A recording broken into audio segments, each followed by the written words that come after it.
سردار مسعود خان پاکستان کے نامور سفارتکار اور فارمر پریزیڈنٹ آزاد جموں کشمیر ہمارے ساتھ ہیں۔ سردار صاحب آپ کو خوش آمدید کہوں گا۔ سر آپ ہی سے سٹارٹ کروں گا، جو ٹرمپ کے بیانات ہیں اور آج دوسری طرف سے مجتبیٰ خامنہئی صاحب کا بھی جو سٹیٹمنٹ ہے، دونوں کا تجزیہ آپ کیسے کرتے ہیں؟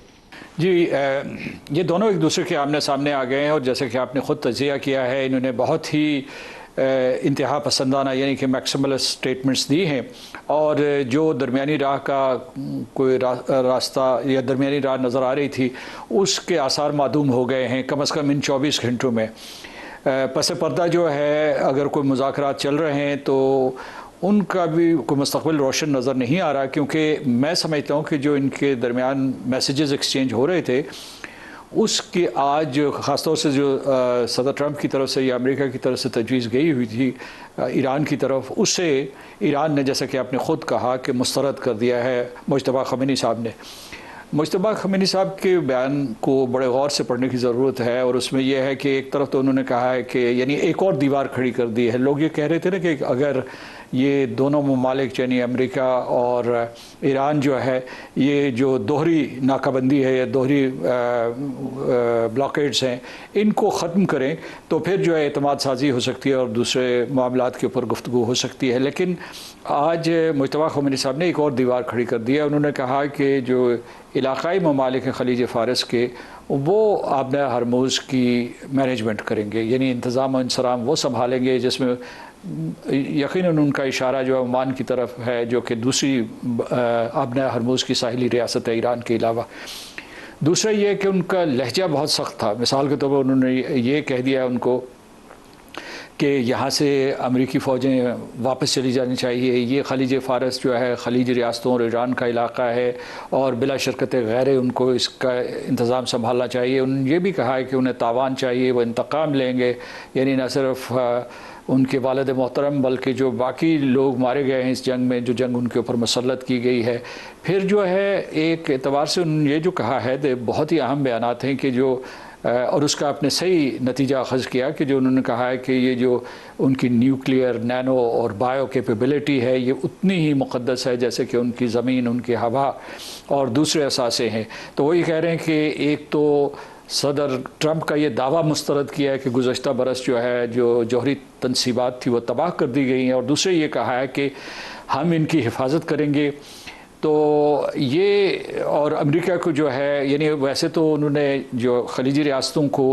یہ پیغام دینے کی کوشش کی کہ آئیے ہم مل جل کے جو ہے اس امریکہ کی پریزنس، اور پہلے جو تھے یورپینز جو تھے، یونائٹڈ کنگڈم تھا، ڈچ تھے، یا اس کے بعد پورچوگیز جو آئے ہیں، ان سے ہم نے جان چھڑائی ہے، اب جو ہے ہم مل جل کر اس خطے کی جو گورننس یا حکمرانی سنبھالتے ہیں۔ تو اس سے جو ہے ایسا لگ رہا ہے کہ جو مذاکرات کا عمل تیزی سے بڑھ رہا تھا آگے، اور ہم سوچ رہے تھے کہ کسی طریقے سے کوئی ان کے درمیان اتحاد، اتفاق پیدا ہو جائے گا، وہ اب کم نظر آ رہا ہے۔ لیکن یہ میں سمجھتا ہوں کہ دونوں سائڈز کے اوپر، فریقین کے اوپر بہت دباؤ ہے۔ ایران میں وسیع پیمانے پر تباہی و بربادی ہوئی ہے، اور اس کے بعد یہ ہے کہ وہ نہیں چاہیں گے، ان کے شہری نہیں چاہیں گے، ان کی قیادت بھی نہیں چاہے گی کہ وہ کسی طریقے سے اس جنگ کو دوبارہ سے شروع کریں، یا امریکہ کے مطلب ایک طوالت ہو اختیار کرے جنگ۔ اور دوسری طرف امریکہ جو ہے اس کے اوپر کئی قسم کے دباؤ ہیں، امریکی عوام بھی نہیں چاہیں گے، بین الاقوامی برادری کا دباؤ، نہ یورپ کے اندر اس جنگ کے لیے سپورٹ موجود ہے، نہ امریکی عوام کے اندر اس جنگ کے لیے سپورٹ موجود ہے۔ یہ تو پیٹ ہیگسیٹ جیسے انتہا پسند سوچ کے حامل جو لوگ ہیں ٹرمپ کے ارد گرد، وہ صرف اس کو سپورٹ کر سکتے ہیں، ادروائز کوئی میرے خیال میں ذی شعور اس کو سپورٹ نہیں کرتا۔ دیکھیے اس جنگ کے بہت سے ان انٹینڈڈ کانسیکوینسز ہیں امریکہ کے لیے۔ ایک تو ان کی کاسٹ بہت بڑی ہے، جو $25 بلین کا تخمینہ پیٹ ہیگسٹ نے دیا وہ درست نہیں ہے۔ میرا خیال ہے کہ اس سے زیادہ نقصان ہوا ہوگا۔ خود اسلحہ کا جو میونیشنز کا نقصان ہوا ہے یا پلیٹ فارمز کا نقصان ہوا ہے وہ تقریباً $2.8 بلین کے قریب ہے، اور اس کے علاوہ جو ہے یہ اندازہ لگایا جا رہا تھا کہ تقریباً $1 بلین روزانہ خرچ ہو رہا تھا، اور وہ اب $40 بلین بن جائے گا اگر آپ اس کا ایڈیشن کریں۔ دوسری طرف ان انٹینڈڈ کانسیکوینسز کی میں بات کر رہا تھا، تو وہ یہ ہے کہ یہ نشانہ تو ایران تھا، لیکن جو براہ راست ممالک متاثر ہوئے اس میں یا خطے متاثر ہوئے اس میں ہے چین، روس اور اس کے بعد یورپین یونین۔ اور یورپین یونین جو امریکہ کا